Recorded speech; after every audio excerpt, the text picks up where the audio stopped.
about the growth and the experience he was showing, and the promise is optioned back to Sacramento, and I am shocked it's all outdoors. What are we doing, FP? I mean, you got to be kidding me. I thought Austin Slater, before the emergence of Matos and Ramos, was a guy that, you know what? We've seen what he can do. It'll never be enough. Maybe he's the guy that you know what, DFA, and you say, you know what, youngsters, here's your turn. But on a wild Wednesday at 10:59, you break the news that Matos is back in Sacramento. That's what I call it. I'm shocked, and I think this is just the wrong move. Welcome back, Slater. Come on, breaking FP. news, Jesus spotted in Golden Gate Park, first of all. The chef. Walking hand in hand with Steph Curry. Evan saw him yesterday. But come on, call a spade a spade. I'm just going to say, in general, it's tough for anybody to develop as a young player when you're looking over your shoulder. And I thought the coolest thing about the evolution and the progress that Luis Matos was making is that he didn't have to worry about if he went 0 for 4 going back to Sacramento. And I said that on the broadcast. I've said it on here, that I think it's for a young player to develop, it's hard to develop when you're always worried about getting sent down and you're worried about if you have a tough couple of weeks that you're going back to AAA. But this was your center fielder, I thought, for the rest of the season, Matos. Guru, if you have a tough couple of weeks and then all of a sudden you're not on this show anymore, like, life's about battling through adversity and figuring things out and making the adjustments. In the way a young player becomes a major league player, the way he becomes an everyday major league player is having the luxury of working through some stuff. So when you lose 6 games in a row, yeah, does it get weird at the highest level? Yeah, but like for Matos to be called the center fielder, to be the leadoff hitter, to be National League Player of the Week, and now he's back in Sacramento, that's hard for any young player. That's hard for any young player. And maybe I'm sounding old here, but I'm from the school of if you're going to commit to a young player, you're pot committed. You're gonna hope that guy works out and be able to work through something. Now, do I know all the details behind the scenes? Is he sulking? Is he pouting? He's lost confidence and he's asking weird questions? And now he's like, do I look okay at the plate? Like, how does my stance look? I don't know what's going on. So, like, but still, ... Like, for young players to get better, they have to get better here. He's going to go back down and rake. He'll go to AAA and rake. You'll be seeing the videos on the River Cats Twitter of him hitting 2 home runs a game. Like, that's going to happen. But like, if he's part of your future, like, and he keeps going back and forth, that's not conducive to him getting better and to figuring it out. But he's not going to figure out anything going back to Sacramento. He's not. But if you go online right now, Giant fan is irate, and I get it. And when you talk about the future and you talk about Austin Slater and what's his future and the likelihood he'll be here the next few years, and is he a fan favorite? I think he's part of the problem. Just his name, FP, is kind of like you know what you're getting, and it's not, and it hasn't been good enough. And I'm looking at Matos' numbers. He batted .224, 2 homers, 20 RBIs, but on a good week, he was player of the week, and you felt good about him because of the youth. What message are you sending to the team, one, and the fan base that you pull the plug on what was, for the most part, since he got called up, FP, a promising performance from Matos? That's going against what you were talking about. You want to get younger, and I know it's not about looking cool, but he has swag. He had flair, and on a good day, he could pop the ball out the yard. To go say now Austin Slater is your leadoff hitter, batting center field, like, that doesn't make much sense to me. And if I'm a diehard Giant fan, it just doesn't, the optics don't look right. Like, what is this? What message are they sending, do you think? Because I know the one I'm getting from over here, and it's not the right one. I think it's super important to remember that there's people inside those unis and not just chess pieces. And Austin Slater hit a home run the other night. He's raking in AAA. He's established. He's got track record. He hasn't played well this season for whatever reasons. But when you have a player that's NL Player of the Week and you see him tap into that potential, and has he had a rough couple of weeks? Yeah. But like every established big leaguer, that's part of it. Juan Soto is going to have a tough couple of weeks this year. Aaron Judge going to have a tough couple of weeks. That's called baseball. And if you don't learn how to work through that at this level, and then to me, the part I'm going to right now, Guru, is how does this affect him mentally? How does it affect the person? That, man, you're on top of the world, you're NL Player of the Week, and you have a little scuffle. And have you adjusted? Have you adjusted? No. But will you adjust? I didn't get a chance. He didn't get a chance. So now he's going to go to AAA and absolutely rake. But is he going to rake? Because, like, where's his head at? Oh. Like, where's the psyche? So when we have all these analytics and we have everything to project his swing plane, his this, his that, his exit velocity, his spin rate, whatever, like, is there anything to measure what this is doing to the heart of a kid? Man. This like, oh, man, I had a tough 2 weeks, now I'm back. So the next time I come up, I can't go 0 for 4. Like, how does this retard his development? Yeah, or stunt, no doubt about it. I'm not a psychologist, FP. You played the game, but I'm sitting here thinking, from an optic standpoint, if I were Farhan or I was Bo-Mail and it's about the future or the possibility, I would ride with a guy that showed me on a good day he can handle it. And Matos was talked about on the station, on TV, along with Ramos and Luciano is, okay, hey, we see something. Knock, knock. Somebody's behind the door. Let's see it. Let's see what it manifests into. But now the plug is pulled. And I'll say this. I'm going to put the rat on the table, brought to you by Atco. The bottom line, and my guy Tone said this last week, and I told it to Steiny and the listeners, Farhan doesn't believe in these youngsters. And even on their best day on that road trip, when they were carrying a heavy part of the load in New York and Pittsburgh, he really shouldn't have gotten credit. And the reason I say that, FP, is the only reason these youngsters were called up was by necessity, okay? And if Correa would have inked his John Hancock on that contract, Luciano he probably would have been gone. He was never looked at or viewed at as the next Brandon Crawford. So that's one. And then Matos would have never got called up if Jung-Hoo Lee, who you went and signed and gave big money to, and you really didn't know what he was going to be on the major league level, he was going to be blocking Matos. So my point is now, after just seeing this transaction, Farhan never believed in any of these guys. And now it's kind of playing out right in front of us. My biggest concern with this is I always go to the mental side of the game, and I'm a big believer in sports psychology over math. I am. I'll always be that way, and nothing will ever change my mind.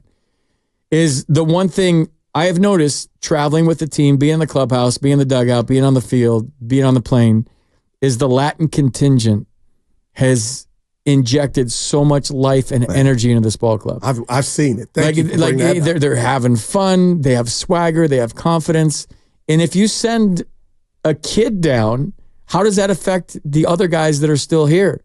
Like, what is Thairo Estrada thinking today? What is Jorge Soler? What is Wilmer Flores? What is Elliot Ramos thinking? What is Camilo Doval thinking? Like, that's one of their brothers just got sent down. He's National League Player of the Week. Like, what ramifications does this have on clubhouse chemistry and the vibe? 6 losses are going to have ramifications, right? You lose a week in a row, that's rough. Like, it's different when you walk into a clubhouse, you lost 6 in a row at the highest level. But, like, does this have a trickle-down effect to the guys that, in my mind, have injected a lot of life and electricity into this ball club? There's some, and my dad is one of them that would respond to you to that, because I feel that 100% would have said, you know what, son? You can't worry about the next man. You're trying to be a pro. You are a pro. You're in the pros. You're trying to make the big club. Focus on yourself. I say that to say is, how do we, unless we hear something come out of that clubhouse, how does one determine if this is affecting Ramos or the rest of the gang or some? Do we wait to hear something from the verbal? We just ask them. This stinks. And you can feel it when you've been around it your whole life. You can feel it. When one, here's the thing, dude, like, you get desensitized to your buddy getting traded or sent down or getting hurt, hurt. Like, you see Jung-Hoo Lee and you're like, oh, it's part of the game. That sucks. You all right, dude? Maybe go to the hospital and hang out for a couple of days when they get operated on or whatever it is. But then you move on. Like, you get desensitized to all this. But, like, when you've seen the positive effects that this had on a team that was kind of playing like they are now before, and maybe that's I don't know. Dude could steal you a bit, swipe you a base late in games. You got to stretch a single into a double. Maybe I'm sounding super old and way oversensitive. No, you're not, as Italian, man. Look at all the people who are upset. I feel like I would love to see a kid be able to work through a slump. And you couldn't find somebody else you could have sent. I mean, I don't get it. It's nothing against whoever's taking his place, or I would just love to see if that's your future. I mean, Juan Soto when he got called up when he was 19, he had scuffles. Bryce Harper, when he got called up when he was 19, had scuffles. And then you just stuck with them and they figured it out because you have a good veteran presence. You have guys like counseling you, telling you what to do. This is what they're doing to you now. This is what you look for. This happened to me my second year in the big leagues, where they adjusted to me and I started sitting on off speed. I was hitting fastballs my rookie year, going off, and all of a sudden, it's all I saw was off speed. So David Segui was my mentor. He said, "Hey, FP, I sat on off speed for a whole month and just let fastballs go right down the middle. I had the best month of my life." So I sat on fastballs for a whole month.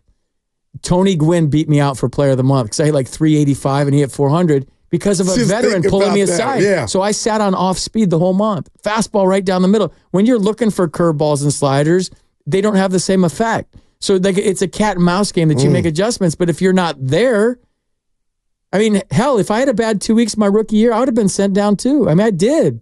So I don't know. Maybe I'm getting emotional here thinking about a kid that was so valuable to the team. You're a former player. I'm a fan. We're taking calls from fans. And the reason I bring that parallel up is maybe he'll be right back. I don't know, but there's still the ramifications mentally and long lasting, and from the player stamp, like you rip a heart out of the kid because he has to. Is he going to be the same guy when he comes back? And a fan base. He's not a machine. And a fan base. This is not a popular move. So he's batting lead again. I got nothing against Austin Slater. I've never been a fan. I think he is what ailed the Giants and why they were boring. But you bring up Matos, and like you said, he gets the award of, and it's just a week, 7 days. But I saw something, and I wanted him to get 15 rounds. And I thought the injury to Jung-Hoo Lee was going to, give him that luxury, and we could watch a brother work it out. But to send him back down, that FP, back me up here. I don't need you to back me up. I believe amongst the fans, and we got Ron Wotus coming up at 12.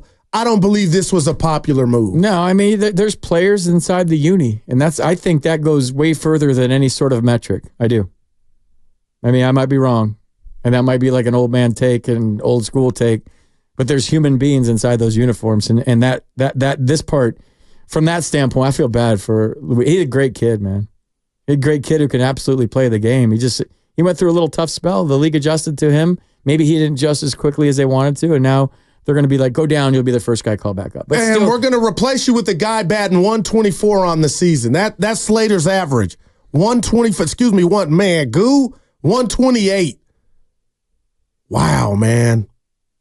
Will, that just stinks for Matos. I mean, he'll be right back, but I just hope this just doesn't have a negative, like where he's looking over his shoulder. Why take that chance then if he'll be right back and you could have that collateral damage with the others? Yeah. But they got a game to play today, and FP, they better not get swept. And like I said, the way that I'm looking at it, I'm with you, but I understand everybody's voice. The ones that were not, the Giant fans that were really done before the season started. The ones that, that say a wild card is not sufficient enough. So I get everybody's voice, but the bottom line is, and this is the hill, I heard Shasky this morning, what hill are you going to die on? The one I'll die on for the Giants, from my perspective, is if you can get to the playoffs and qualify for the wild card, then game on. I'll never foo-foo and say a playoff berth is not worth anything. Diamondbacks got the World Series doing that last And what about the Giants? Every time they won the World Series, they were never the favorite. I have a big ring I'll wear tomorrow that I got. And please wear it. The Nationals were a wild card team. They won the World Series. Look at FP. So the runs over the past 7 games for the Giants are 1-1, 2-3, 5-2-5 in the last 7 games. Can you do that one more time? 1-1.